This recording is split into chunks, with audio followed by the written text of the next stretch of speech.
여러분 커피 좋아하시죠?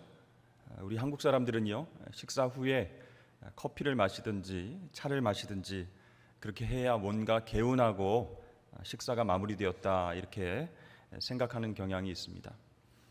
한국의 커피 시장이 엄청나게 성장한 것은 우리나라 사람들의 커피 사랑이 남다르기 때문이라고 합니다.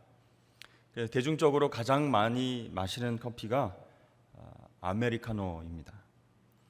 유럽 사람들이 즐겨 마시는 에스프레소는 너무 진하고 써서 그것을 미군들이 그 커피에다가 물을 타서 마시면서 아메리카노, 즉 미국식 커피다 이렇게 불리게 되었습니다. 근데 그 한국에서는요, 그 아메리카노에 얼음을 넣어서 먹습니다. 그래서 일명 아이스 아메리카노 이렇게 부르죠. 요즘 줄여서 뭐라고 합니까? 이렇게 부릅니다. 그래서 커피숍 가서 주세요 그러면 다 알아듣고 아이스 아메리카노를 줍니다. 뜨거운 아메리카노는 뭘까요, 여러분? 주세요 이렇게 하면 뜨거운 아메리카노를 줍니다. 근데 여러분, 날씨가 더울 때 아이스 아메리카노 먹는 것은 우리가 이해할 수 있는데요, 추운 겨울에도, 바람 불고 추운 날씨에도 아이스 아메리카노를 찾는 사람들이 굉장히 많다는 사실입니다. 그래서 이런 말이 생겨났어요. 얼죽아. 여러분 무슨 뜻인지 아십니까? 얼어 죽어도 아이스 아메리카노. 추워도 나는 아이스 아메리카노를 마시겠다. 그런 뜻이에요. 근데 왜 우리 한국 사람들이 날씨에 상관없이 이렇게 아이스 아메리카노를 사랑하게 되는 것인가? 어떤 사람이 굉장히 여유 있고 또 할 일 없는 사람이 그런 현상을 분석을 했습니다. 첫 번째는 뭐냐면, 한국에서는 열받는 일이 많아서 아이스 아메리카노를 먹어야 된다. 열받고 막 스트레스 받으면 갈증이 나고 막 힘든데, 커피를 마실 때의 맛도 중요하지만 갈증 해소도 중요하다 이렇게 생각해서 얼음을 넣은 아이스 아메리카노를 선호한다 이렇게 분석했어요. 두 번째는 커피를 여유롭게 마실 수 없는 바쁜 사람들이 많습니다. 학생들도 있고 직장인들도 있고, 빨리 식사 후에 커피 한잔 하고 또 회사 들어가야 되고 학교로 들어가야 되는 그런 분들을 위해서 아이스 아메리카노, 빠른 시간에 먹을 수 있기 때문에 좋아한다, 그런 분석이 있습니다. 그래서 이 아이스 아메리카노는 나오자마자 어떻게 해요? 쭉 들이켜서 다 먹습니다. 그리고 시간이 좀 남으면 얼음을 또 입에 넣고 깨먹을 수 있다는 것이죠. 세 번째는요, 이 봉지 커피도 맛이 있긴 맛이 있는데 너무 달다는 거예요. 그리고 이렇게 내려서 먹는 드립 커피는 쓰고 또 시고 과일 맛도 나고 희한한 맛이 나서 별로다. 그래서 시원하면서도 고소한 맛이 나는 아이스 아메리카노, 그것을 찾는다고 합니다. 그러니까 우리나라 사람들이 마치 식사 후에 누룽지 먹고 또 보리차 먹고 숭늉을 먹듯이 고소함으로 입가심을 해줘야 된다 이렇게 생각하는 분들이 우리 한국 사람들이 많기 때문에 아이스 아메리카노가 인기가 있다. 어느 정도 일리가 있는 그런 분석인 것 같습니다. 여러분들 중에서는 나는 뜨아만 먹는데 왜 이렇게 아이스 아메리카노만 얘기하시나, 그런 분들 계실 것 같은데요. 여러분, 커피를 즐기는 분들에게 있어서 딱 한 가지 용서 안 되는 것이 있습니다. 무엇일까요? 그래서 바로 미지근한 커피입니다. 뜨거운 것도 아니고 차가운 것도 아닌 미지근한 커피는요, 본연의 커피 맛을 잃어버리게 되고 향도 날아가 버리게 됩니다. 그리고 미지근하게 식어버린 커피를 마시려고 하면 그때 이 커피잔의 그 비릿한 냄새도 같이 올라오기 때문에 아예 뜨겁든지 아예 차갑든지 그렇게 해야지, 미지근하면 먹는 중에도 이게 무슨 냄새야 하면서 뱉고 싶은 그런 마음이 들기도 한다는 것이죠. 오늘 소아시아 7교회 중에 마지막 교회인 라오디게아 교회, 이 교회는요, 주님께 책망을 들었습니다. 마치 미지근한 커피와 같다라고 책망만 받은 그런 교회입니다. 뜨겁지도 않고 차갑지도 않은 그런 신앙생활을 하면서 주님께 책망을 받았죠. 15절 16절 말씀에 보니까, 내가 내 행위를 아노니 내가 차지도 아니하고 뜨겁지도 아니하도다. 내가 차든지 뜨겁든지 하기를 원하노라. 내가 이같이 미지근하여 뜨겁지도 아니하고 차지도 아니하니 내 입에서 너를 토하여 버리리라. 이렇게 주님께서 말씀하십니다. 그러니까 차지도 않고 뜨겁지도 않다. 이제 이런 표현을 주님께서 쓰시면서 책망하셨는데요. 그 이유가 있습니다. 이 라오디게아는요, 아쉬운 것 없는 부자 도시였습니다. 이 도시는 일찍부터 금융업이 발달을 했어요. 지금의 홍콩이나 또 미국 월스트리트 같은 금융의 중심지 역할을 했던 그런 도시였습니다. 또 그 도시에는 질 좋은 양모, 울을 생산을 많이 했죠. 그래서 부가 축적되어 있었습니다. 유일한 약점이 있었는데 그것은 바로 생활용수, 물이 절대적으로 부족했다는 거예요. 그래서 이 물을 공급받기 위해서 북쪽으로 9km 떨어진 히에라폴리스, 이 지역에서 물을 끌어왔고요. 또 동쪽으로는 16km 떨어진 골로새에서 물을 끌어왔습니다. 이 히에라폴리스는요, 대표적인 온천 도시였기 때문에 뜨거운 물을 그곳에서 가져왔고, 골로새에는 얼음처럼 차가운 물을 가져왔습니다. 근데 여러분 생각해 보세요. 처음에는 뜨거웠던 이 온천수가 돌로 만든 수로를 통해서 계속 흘러 내려옵니다. 그래서 라오디기아 이 도시에 도착할 때는 어떻게 변했을까요? 미지근하게 식어버렸습니다. 그리고 골로새에서 오는 차가운 물도 수를 통해서 도착하게 되면 이 물도 미지근하게 변해버렸습니다. 자, 이러한 환경, 이렇게 물을 공급받는 환경 속에 살고 있었기 때문에 오늘 주님께서는 그 도시 사람들이 잘 알아들을 수 있게 차든지 뜨겁든지 하라, 미지근하면 내 입에서 너를 토해버리리라, 이렇게 책망을 하시는 거예요. 그런데요, 그 교회 교인들은 알지 못했습니다. 본인들은 정말 부족함 없이 신앙생활 잘하는 줄로 착각하고 있었다는 것이죠. 내가 말하기를 나는 부자라 부유하여 부족한 것이 없다 하나, 이렇게 말씀합니다. 자, 이 부유한 도시에서 생활하는 그 교인들은요, 헌금 생활도 잘하고 또 하나님께서 정말 원하시는 일들 우리가 돕겠습니다 하면서 헌물도 많이 하고 봉사도 많이 했습니다. 그러니까 이제 뭐 큰 집도 있고 경제적으로 여유 있으니까 뭐 차도 타고 다니고, 요즘으로 말하면 경제적으로 정말 부족함이 없으면서 신앙생활을 하는 사람들, 그러니까 육적으로 굉장히 만족하며 살았습니다. 또 뭐 주일성도 잘하고 예배도 잘 드리고 헌금도 잘하고 봉사도 열심히 해서 영적으로도 부족함이 없다라고 스스로 그렇게 생각했어요. 꽤 괜찮은 사람이다, 또 하나님께 칭찬받을 만한 그런 사람이다라고 생각했어요. 그래서 오늘 말씀해 보면 나는 부요하여 부족함이 없다, 이렇게 스스로를 평가한 것이죠. 근데 이렇게 스스로 생각한 것과 주님께서 보시고 평가하신 것과는 확연한 차이가 드러나게 되어 있다는 것이죠. 여러분, 물론 우리가 부족함이 없이 풍요롭게 살아가는 것 너무나 감사하고 너무 좋은 일이죠. 그러나 그렇게 되면 우리가 현실에 안주하려고 하는 마음이 생깁니다. 그리고 영적으로도 도전의식, 또 영적으로 야성이 떨어지게 되는 것이죠. 더 큰 하나님의 은혜를 갈망하지 않는 거예요. 지금 만족하니까, 지금 풍요로우니까 하나님이 도와주시고 하나님이 은혜 주셔야 됩니다라고 하는 갈급함이 없는 거예요. 그저 지금처럼 평안하게 그렇게 유지되면 좋겠습니다, 이런 생각을 하게 되는 것이죠. 때로는 고난과 아픔과 상처가 우리를 영적으로 성숙시키는 그런 계기가 되는데, 이 라오디게아 교회 안에는요, 이단도 없었고 거짓 교사의 어떤 유혹도 없었고 로마 황제를 숭배해라 그런 강요도 없었습니다. 교회가 재정적으로 어려운 것도 아니었고 교인들이 다 평안하고 경제적으로도 부유롭게 살고 있습니다. 그러니 그 교회의 본질적 사명인 영혼 구원을 위한 노력은 하지 않는다는 거예요. 그냥 뭐 알아서 오겠지, 이런 생각들을 하는 것이죠. 정말 그 영혼을 불쌍히 여겨서 정말 마귀에게, 세상에게 빼앗기지 않으려고 노력하고 전도하고 선교하는 그런 열정적인 일들을 하지 않았다는 겁니다. 그리고 본인들만 예배에 나와서 복받으면 된다 생각하고 이웃사랑을 실천하는 데는 인색했다는 것이죠. 자, 예수님께서는 라오디게아 교인들을 어떻게 평가하십니까? 17절에 내 곤고한 것과 가련한 것과 가난한 것과 눈먼 것과 벌거벗은 것 그것을 알지 못하는도다.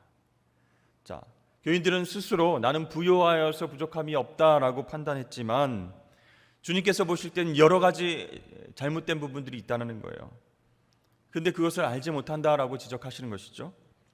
먼저 곤고하다라는 것은 무슨 뜻이겠습니까? 영적으로 내세울 것이 별로 없다.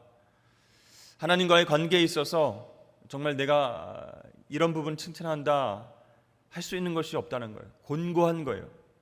가련하다 무슨 뜻입니까?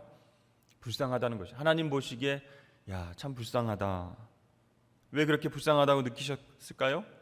물질적으로는 정말 풍요롭다, 부족함이 없다, 나는 정말 신앙생활도 잘하고 있다 라고 생각하고 살아가지만 주님 말씀에 순종하여서 누릴 수 있는 엄청난 보물이 있는데 그 눈에 보이지 않는 영적인 보물을 소유하지 못하면서도 나는 부유하다, 나는 풍족하다 이렇게 생활하고 있기 때문에 불쌍하다라는 거예요. 가련하다 이렇게 주님께서는 보시는 겁니다. 눈이 멀었다라고 하는 것은 어떤 의미일까요?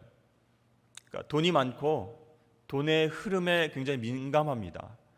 어디에 투자를 해야 이윤이 더 나고 어느 쪽에 땅을 사야 되고 어떤 주식을 사야 되고 어떤 주식을 팔아야 되고 이렇게 돈의 흐름과 유행에는 굉장히 빠삭합니다. 정세에는 빠릅니다. 그러나 보이지 않는 영적 세계를 보는 그 영의 눈은 멀어 있다는 거예요. 그래서 눈이 멀었다. 벌거벗다라는 것은 무슨 뜻입니까? 그 수치를 드러냈다라는 것이죠. 여러분 동화 속에 벌거벗은 임금 그런 내용 생각나시죠? 신하가 옆에서 벌거벗은 것 같지 않다고, 너무 멋있다고 그 옷이 이렇게 얘기하니까 정말 다 벗고 돌아다니면서도 창피한 것을 몰랐던 임금처럼 그 교인들이요 예수님의 의의 옷으로 입고 그 옷을 입고 승리하며 살아가야 될 텐데 그 주님의 의의 옷은 벗고 자신의 힘과 자신의 의로 만든 화려한 옷들, 겉으로만 정말 좋아 보이는 옷들을 입고 살아가려고 하는 그런 모습들이 있었다는 것이죠. 그러니까 한마디로 말해서 여러 가지 문제점이 있었던 교회라는 겁니다. 겉은 멀쩡하고 부족함이 없지만 영적으로 문제가 많은 그런 교회였어요. 자, 이런 상태를 알지 못하고 깨닫지 못하는 것이 더 큰 문제다라고 주님께서 지적하고 계십니다. 그러다 보니까 이 교인들의 신앙은 어떻게 되었습니까? 뜨겁지도 않고 차갑지도 않고 어떤 상태예요? 영적으로 미지근한 그런 상태가 되어버렸습니다. 만약에 이런 교회를 커피에 비유한다면 주님께서 그 커피를 맛을 보시고 인상을 막 찌푸리시는 겁니다. 이게 뜨겁지도 않고 차갑지도 않고 맛도 나지 않는구나. 그래서 입에서 뱉고 싶은 그런 맛과 향기 때문에 멀리하게 된다라는 것이죠. 여러분 오늘 주님께서 차든지 덥든지 하라 이렇게 명령하셨잖아요. 근데 차다는 것은 무슨 뜻일까요? 전혀 복음을 받아들이지 않는 그 세속적인 상태를 말합니다. 덥다는 것은요 뜨거운 열정을 가지고 신앙생활하는 것을 말합니다. 그러니까 찬 것도 아니고 뜨거운 것도 아니다라고 한다면 세상과 교회의 양다리를 거치고 있으면서 미지근하게 신앙생활하는 거예요. 교회에서 열정적으로 주님을 향해서 예배하고 섬기고 그렇게 영혼을 위해서 전도하는 그런 일들을 하는 것이 아니라 또 세상에 완전히 나아가서 타락하고 세상 정신에 따라서 사는 것도 아니라 양다리를 거치고 어중간하게 생활하고 있다. 그래서 이러한 어떤 상태가 커피로 비유된다면 입에 넣었다가 바로 그냥 확 하고 뱉고 싶은 그런 역겨움과 냄새나는 상태다라는 것이죠. 자, 그렇다면 이 명령을 우리가 어떻게 받아들여야 될까요? 문자적으로 양자특일해라. 그럼 난 아예 차가울래. 아예 그냥 세상으로 나갈래. 이렇게 선택해도 좋다 이런 뜻인가요? 여호수아가 이스라엘 백성들에게 만일 여호와를 섬기는 것이 너희에게 좋지 않게 보이거든 우상을 섬겨라. 너희가 섬길 자를 오늘 택하라. 오늘 나와 내 집은 여호와를 섬기겠노라. 이렇게 말했습니다. 그럼 여러분, 이 여호수아가 한 얘기는 우상을 택하든지 마음대로 해라, 난 모르겠다, 그런 뜻입니까? 그게 아니죠. 지금 나의 결단처럼, 여호수아의 결단처럼 너희 이스라엘 백성들도 여호와만 섬기겠다라고 고백했으면 좋겠다, 이런 표현입니다. 마찬가지로 오늘 주님의 말씀은 진짜로 차갑거나 뜨겁거나 둘 중에 하나를 택해라, 그런 말씀이 아니라 사실 뜨거워지라는 말씀입니다. 믿으려면 제대로 믿어라, 그런 뜻이에요. 우리 신앙이 미지근하면 주님 입에서 토해낼 것이다, 그런 말씀은요, 불신앙만큼이나 안 좋은 것이 미지근한 신앙이다, 그런 뜻이에요. 자, 우리 교인 중에서는 그렇게 생각하는 분들이 있을 수 있죠. 양다리 신앙이라도 그게 어디냐, 안 믿는 것보다는 낫지 않겠는가. 그렇게 말하는 사람들의 어떤 영적인 상태를 세심하게 질책하시는 주님의 말씀이에요. 불신앙보다 더 안 좋은 것이 미지근한 신앙이므로 뜨거워져라, 그런 뜻이에요. 여러분, 하나님은 미지근한 그런 상태를 못 견디십니다. 그런 상태로 우리를 사용하실 수 없다라고 말씀하시는 거예요. 여러분, 한번 생각해 보세요. 결혼해서 남편과 이웃이 이제 신혼 살림을 하고 있어요. 너무나 알콩달콩 재미있게 깨가 쏟아지면서 잘 살고 있는데 아내가 갑자기 그렇게 고백하는 겁니다. 남편도 사랑하고 좋은데 사실은 옆집 남자도 내가 사랑하고 있다. 어떻게 해야 됩니까, 여러분? 그냥 사이좋게 다 같이 그냥 잘 살아봅시다, 이렇게 해야 됩니까? 주님의 희생으로 세워진 그 교회가 주님을 뜨겁게 사랑하지 않고 세상도 조금 사랑하면 좋겠다, 주님도 조금 사랑하면서 이렇게 살아가면 얼마나 균형 감각 있고 좋겠습니까? 라고 말하는 거예요. 미지근한 신앙이에요. 주님께서는 그러한 교회를 통해서 더 이상 역사할 이유가 없다, 내가 그 교회를 통해서 일할 더 이상의 이유가 없다라고 말씀하시는 거예요. 토해내겠다, 무서운 말씀이시죠. 제가 이제 대학생 때 한 친구가 양다리를 걸치고 연애하는 것을 옆에서 지켜보게 됐습니다. 옆에서 보는 저도 굉장히 조마조마해요. 막 약속이 겹치려고 하기도 하고, 막 의심하려고 하면 막 이렇게 돌려서 거짓말로 막기도 하고, 옆에서 보는 저도 조마조마한데 본인은 얼마나 힘들까, 그런 생각을 했거든요. 근데 정작 그 친구는 하나도 걱정을 안 하는 겁니다. 그래서 그 이유가 뭔가 들어봤더니 다양한 연애 경험을 통해서 자기가 더 성숙해질 수 있다, 더 좋은 사람을 만날 수 있는 기회가 된다, 이렇게 자랑을 하는 거예요. 그 당시에는 저는 좀 부러워했습니다. 야, 능력 있는 놈이네. 어떻게 이렇게 양다리를 거치면서 여기도 잘하고 저기도 잘하고 들키지도 않고 어떻게 저렇게 데이트를 하나, 그런 생각을 했었거든요. 근데 시간이 지나다 보니까 그 친구는 계속적으로 진실한 사랑을 하지 못하는 겁니다. 누구에게도 마음을 활짝 열고 진심으로 열정적으로 사랑하지 못하는 거예요. 언젠가는 이 사람도 떠날 것이다, 언젠가는 뭐 이루어지지 않을 것이다, 이런 생각으로 만나는 것 같다는 생각이 드는 거예요. 사랑하는 여러분, 우리 안에 미지근한 신앙이 혹시 있습니까? 주님께서 나를 사랑하시는 것 같기는 한데 내가 그렇게 뜨겁게 사랑하지 않아도 주님 은혜 주시고 축복 주시면 감사하고, 그렇지 않으면 뭐 그냥 살아가고, 이런 마음으로 혹시 신앙생활하고 있지는 않습니까? 옛날엔 정말 뜨겁고 열정적으로 신앙생활 했는데, 갓 내린 커피처럼 향기도 좋고 아름다웠는데, 이런 생각 많이 하십니까? 추억으로만 신앙에 남아있지는 않습니까? 여러분, 어떻게 하면 우리가 다시 열정적으로 뜨겁게 주님을 사랑하고 섬길 수 있을까요? 그러면 일부러 막 망하고, 일부러 막 힘들어지고, 일부러 고난을 받고, 그래야 막 뜨거운 열정이 다시 되살아나고 주님을 바라볼 수 있을까요? 그것이 아니라 우리의 마음을 다잡아야 된다는 겁니다. 우리는 조금만 편해지고 조금만 성공하게 되면 그것이 다 나의 지혜와 노력인 줄 알게 되는 거예요. 교만해지게 된다는 거예요. 그러나 지금의 내가 나된 것은 다 하나님의 은혜입니다 라는 것을 깨닫는 마음이 있을 때 그때부터 열정이 되살아나기 시작합니다. 지금 누리는 모든 것이 하나님의 은혜입니다 라고 고백하시는 저와 여러분 되실 수 있길 바랍니다. 그러면 다시 뜨거워질 수 있는 거예요.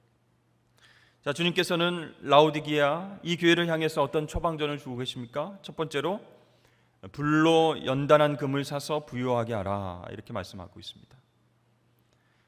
좀 무서운 말씀인 것 같은데 여러분, 금이 포함된 원석 여기에서 흙과 여러 가지 물질을 분리해내고 순수한 금만 얻기 위해서는 어떻게 될까요? 영광로 속에 집어넣고 뜨거운 그 불을 견뎌내야 된다는 거예요. 그렇게 끓여내면 불순물들이 다 제거가 되고 나중에 순수한 금만 남게 됩니다. 여러분, 우리가 아무리 돈이 많아도 사랑과 기쁨과 평안과 영원한 생명을 살 수 없는 것이죠. 진짜 보물은 하나님께서 주시는 영적인 보물인데 그것을 얻기 위해서는 십자가의 길을 걸어갈 각오를 해야 한다라고 하는 것입니다. 고난과 핍박과 상처를 두려워하지 않고 그것을 견뎌내야 하는 그런 믿음이 필요해요. 그래야 정말로 단단한 신앙의 모습으로 우리가 다시 열정을 가지고 태어날 수 있습니다. 그래서 누구와도 바꿀 수 없는, 무엇과도 바꿀 수 없는 소중하고 가치 있는 영적 보물이 우리에게 주어지게 된다는 것이죠. 두 번째로 주님께서는 어떤 처방전을 주십니까? 흰 옷을 사서 입어 벌거벗은 수치를 보이지 않게 하라 이렇게 말씀하고 있습니다. 아까 수치스럽다, 불쌍하다 그렇게 평가를 하셨잖아요. 그런데 흰 옷을 사서 입어라 라고 말씀합니다. 이 라오디게아는 아까도 말씀드렸지만 좋은 품질의 울, 모직물, 그래서 명산지였어요. 그래서 이 도시 사람들은요 옷을 잘 입고 다녔어요. 정말 그 풍족한 의류, 옷감들이 많기 때문에 감각들이, 패션 감각들이 뛰어났어요. 멋쟁이들이었습니다. 그러나 주님께서 말씀하세요. 너희가 아무리 좋은 옷, 너희가 아무리 패션 감각이 좋은 그런 옷들을 입고 다녀도 진짜 필요한 옷은 안 입고 다니는구나. 영적으로는 벌거벗었는데 창피한 줄도 모르고 있구나. 제발 예수로 말미암은 의의 옷을 입고 다녔으면 좋겠다. 그런 말씀이에요. 자, 예수님께서 복음서에 보면요 변화된 사건을 기록하고 있는 것을 보게 됩니다. 예수님이 입고 계신 옷이 정말 빨래하는 자가 아무리 깨끗이 빨아도 그렇게 희귀할 수 없을 정도로 완전히 밝게 희게 빛났다 이렇게 이야기하고 있죠. 자, 그 변화산에서 변화된 예수님의 옷을 보면 어떤 것을 생각하게 됩니까? 우리의 힘과 노력으로는 죄의 더러움을 씻을 수 없다는 거예요. 아무리 화려하고 좋은 옷을 입어도, 명품을 입어도 우리 내면의 더러움은 씻을 수 없는 거예요. 그래서 예수님의 보혈로 우리의 죄가 깨끗해져야 하나님은 우리들을 의롭다 인정해 주시는 거예요. 의로운 옷으로 입었구나, 드디어 깨끗해졌구나 라고 인정해 주신다는 거예요. 그렇습니다. 오직 예수 보혈을 의지할 때에 우리는 의의 옷을 입고 깨끗해질 수 있음을 여러분 믿으실 수 있기를 바랍니다. 세 번째로 안약을 사서 눈에 발라보라 이렇게 말씀하고 있습니다. 좀 독특한 표현이죠.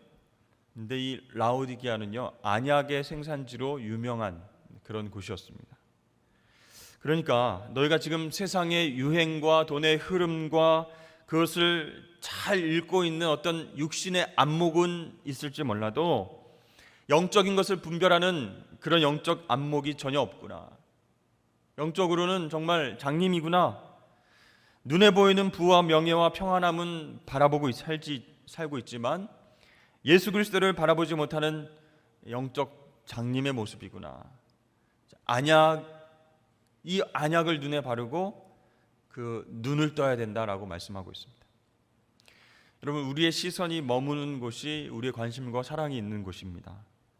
세상의 것, 돈, 성공에만 시선이 머문 사람은 영적인 시선을 잃게 되죠.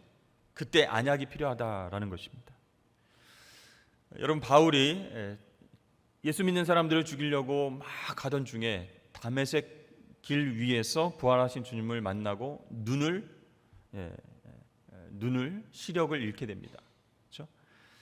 그 전에 바라봤던 모든 세상을 볼 수가 없게 됐어요. 그리고 아나니아의 도움으로 쉬고 있을 때, 눈이 먼 상태로 쉬고 있을 때 바울은 무슨 생각을 했을까요?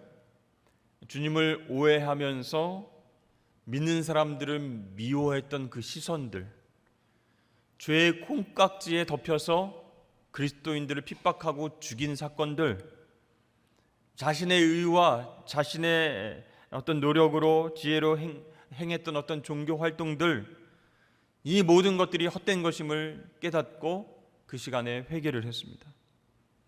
그러니까 그 이후에 눈에 비늘 같은 것이 벗겨졌다, 이렇게 나오고 있죠. 그렇습니다. 영의 눈을 뜨기 위해서는 세속적인 눈의 비늘이 벗겨져야 된다는 거예요. 그래서 안약이 필요한데 그 안약은 주님께서 비춰주시는 은혜의 빛이라는 거예요. 사울아 사울아 내가 어찌하여 나를 핍박하느냐. 그 주님의 음성과 주님의 빛을 보고 그는 꼬꾸라졌고 시력을 잃었습니다. 육신의 눈이 멀었어요. 이제는 육신의 눈으로 세상을 바라보지 말고 영의 눈으로 나를 바라봐라. 주님께서 그런 의도로 빛을 비춰주신 거예요.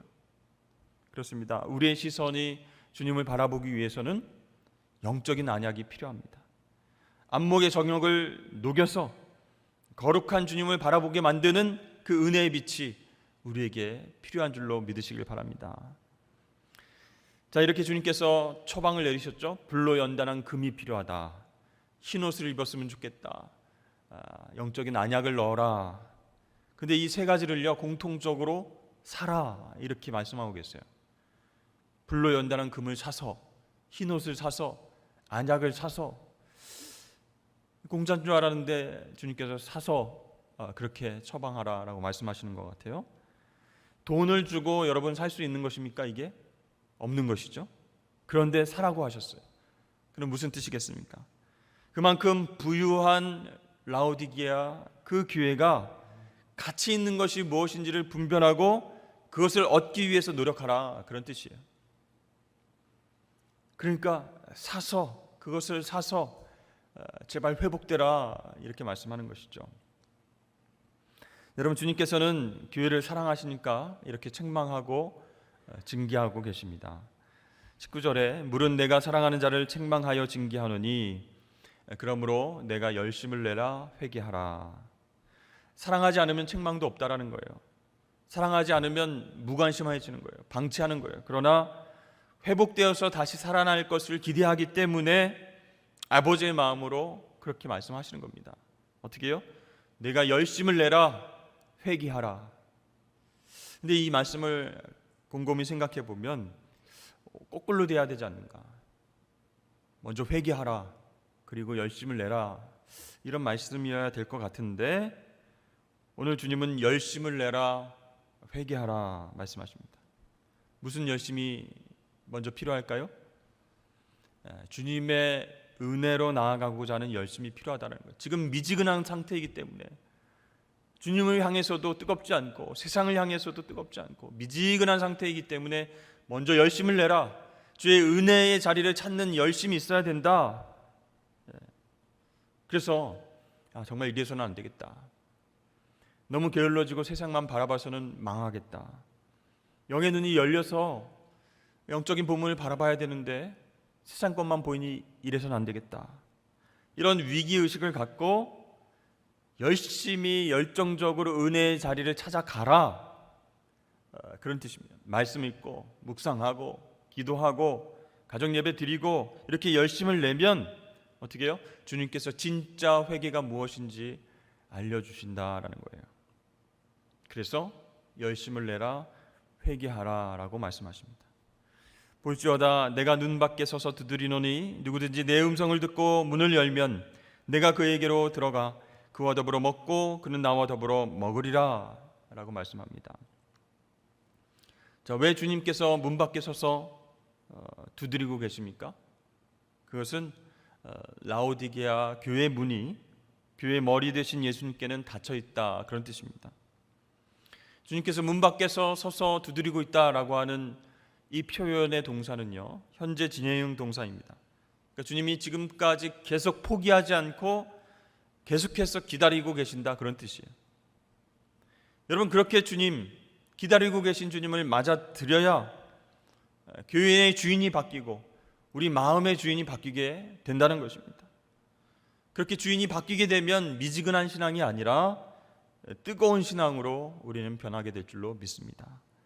그래서 문 밖에 서서 두드리고 기다리고 있다라고 주님이 말씀하시는 거예요. 자, 그렇게 주님을 만나게 됐을 때 어떤 일이 벌어질까요? 그와 더불어 먹고 그는 나와 더불어 먹으리라. 먹는 얘기 나오니까 좋으시죠? 뭘 주실까, 뭘 먹을까 이렇게 기대할 수 있습니다. 주님과 함께 먹고 마시고 교제하는 삶이 시작된다는 뜻인데요, 그것은 영적인 풍요로움을 함께 경험할 수 있다는 뜻입니다. 또 어떤 놀라운 상을 주십니까? 승리한 자에게 내 보좌에 함께 앉히겠다, 이런 약속을 하세요. 내가 너와 더불어서 함께 먹고 내 보좌에 함께 앉히겠다. 엄청난 영광이거든요. 고대 중동에서 이것은 가장 큰 신하에게 주는 영예로운 상입니다. 정말 그 동격이 되게 하겠다라는 거예요. 왕이 앉는 그 보좌에 함께 앉고 같이 먹을 것을 나누면서 웃으면서 대화하고 그렇게 교제한다? 이건 엄청난 상이라는 거예요. 근데 여러분, 칭찬은 하나도 못 듣고 책망만 받은 이 교회, 라오디게아, 이 교회였지만 이렇게 큰 상을 주시겠다고 하신 이유가 무엇일까요? 지금은 비록 영적으로 무기력하고 병든 상태였지만 회복될 것을 믿으시기 때문입니다. 여러분, 우리가요, 지금 미지근한 신앙이 있을 수 있지만 정말 회개하고 뜨거운 신앙으로 바뀌게 되면 정말 닫힌 문을 열기만 하면 하늘의 엄청난 축복이 기다리는 줄로 믿으시길 바랍니다. 주님이 그 회복의 가능성을 믿고 있기 때문에 이런 복을 주겠다 약속하시는 거예요. 지금도 문 밖에 서서 기다리고 있다라고 말씀하시는 겁니다. 여러분, 세상과 교회를 적당히 왔다 갔다 하는 그런 믿음이 아니라 뜨거운 믿음, 소망, 사랑으로 제대로 신앙생활해라. 믿으려면 제대로 해라. 주님께서는 그렇게 말씀하십니다. 그렇게 우리 한국교회가 이 말씀을 받아 실천한다면 소망이 있게 되는 거예요. 우리 교회도 내년에 70년, 80년, 100년이 되는 그때에도 소망이 있게 된다는 것입니다. 여러분, 그런 가난한 마음을 가지고 회복을 기대하실 수 있길 주의 이름 축복합니다. 미지근한 신앙을 버리고요, 뜨겁게 주님 바라보고 신앙생활 다시 하는 저와 여러분 되실 수 있기를 주의 이름으로 간절히 축원합니다.